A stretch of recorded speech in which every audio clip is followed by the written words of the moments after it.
പോത്തിയെ കേത്തിയെ സ്വർണം ചെമ്പൈ മാത്തിയെ. ആഹാ, pan Indian reach. പാടിയത് കോൺഗ്രസ് വക്താവ് പവൻ ഗേര.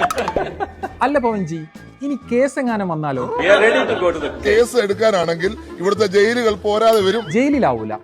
പതിവ് പോലെ സർക്കാർ യു ടേൺ അടിച്ചിട്ടുണ്ട്. പാരടിപ്പാട്ടിൽ നേരത്തെ എടുത്ത കേസ് പിൻവലിക്കാനാണ് തീരുമാനം. അല്ലേലും പ്രഖ്യാപിത നിലപാടുകളിൽ നിന്നുള്ള യു ടേൺ CPM ഇപ്പോൾ പുത്തരിയല്ലല്ലോ. PM ശ്രീ, VC നിയമനം, സ്വകാര്യ സർവകലാശാലകൾ, അങ്ങനെ എന്തെല്ലാം. പാരഡി പാട്ടിനെതിരെ പരാതിയുമായി പോകുന്നത് പാരഡിയേക്കാൾ വലിയ കോമഡിയാണ്. ഇതൊക്കെ ആരോട് പറയാൻ?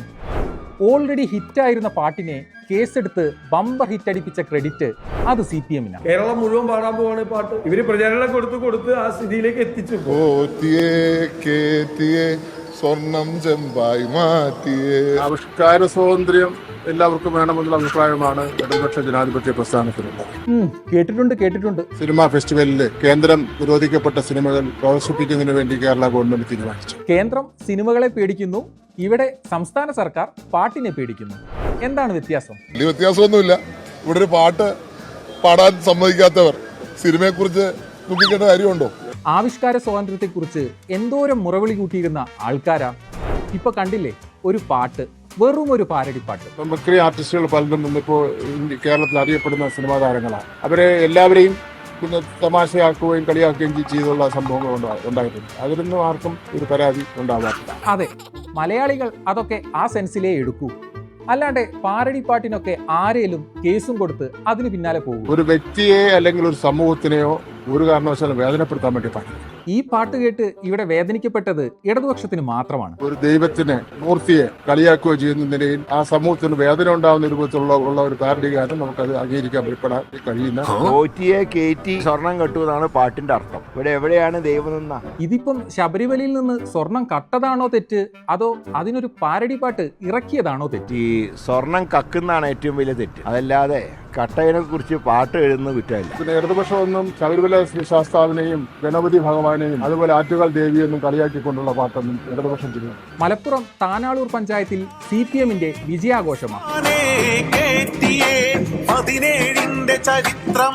ആ പാട്ട് ഏതാണെന്ന് ശരിക്കൊന്ന് കേട്ടെ.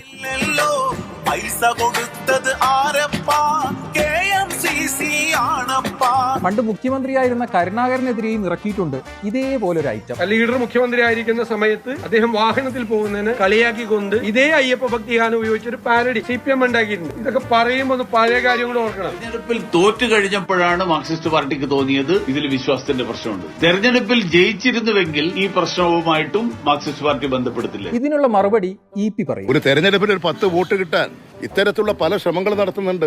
അതൊക്കെ ദൂരവ്യാപകമായ പ്രത്യാഘാതം ഉണ്ടാകും. ആ പ്രത്യാഘാതം കൊണ്ടാണോ സഖാവെ CPM-ന് തിരഞ്ഞെടുപ്പിൽ തിരിച്ചടി ഉണ്ടായത്? ഇത്തരത്തിലുള്ള എന്തെങ്കിലും പ്രചാരവേലകൾക്ക് കേരളത്തിൽ ജനങ്ങളെ സ്വാധീനിക്കാൻ കഴിയും എന്ന് ഞാൻ കണക്കാക്കുന്നില്ല. അതുകൊണ്ടായിരിക്കും ജനം കൈവിട്ട് കളഞ്ഞത്.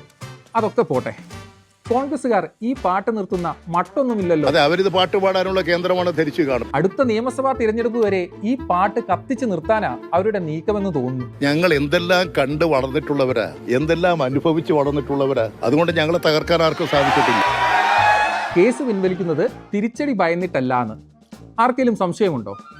എന്തായാലും ഇപ്പോഴെങ്കിലും സദ്ബുദ്ധി തോന്നിയത് നന്നായി. ബാൻ ചെയ്യുന്നവരുടെ ഓഫീസിന്റെ മുമ്പിൽ ഞങ്ങളുടെ നേതാക്കൾ തന്നെ ഈ പാട്ട് പാടും. പോത്തിയെ കേത്തിയെ സ്വർണം ചെമ്പായി മാറ്റിയേ. അത് ഞങ്ങളെ കൊണ്ട് പാടിപ്പിക്കാതിരിക്കുന്നതാണ് സർക്കാരിന് നല്ലത്. കേൾക്കാൻ ക്ഷമയില്ലെങ്കിൽ വേഗം തന്നെ തീരുമാനം പിൻവലിക്കുക. ഈ ഭീഷണി കൂടി കേട്ടിട്ടാണെന്ന് തോന്നുന്നു ഇത്ര പെട്ടെന്ന് കേസ് പിൻവലിക്കാൻ സർക്കാർ തീരുമാനിച്ചു. പോത്തിയെ കേത്തിയെ സ്വർണം ചെമ്പായി മാറ്റിയേ. അങ്ങ് പോളണ്ടിൽ പോലും ഇനി പിടിവള്ളിയില്ലാന്ന് കമ്മ്യൂണിസ്റ്റുകാർ മറക്കാതിരുന്നാൽ മതിയായിരുന്നു. കമ്മ്യൂണിസ്റ്റ് പാർട്ടി ഓഫ് പോളണ്ടിനെ നിരോധിച്ചിരിക്കുകയാണ് ആ രാജ്യത്തെ ഭരണഘടനാ ട്രൈബ്യൂണൽ. പോത്തിയെ കേത്തിയെ സ്വർണം ചെമ്പായി മാറ്റിയേ.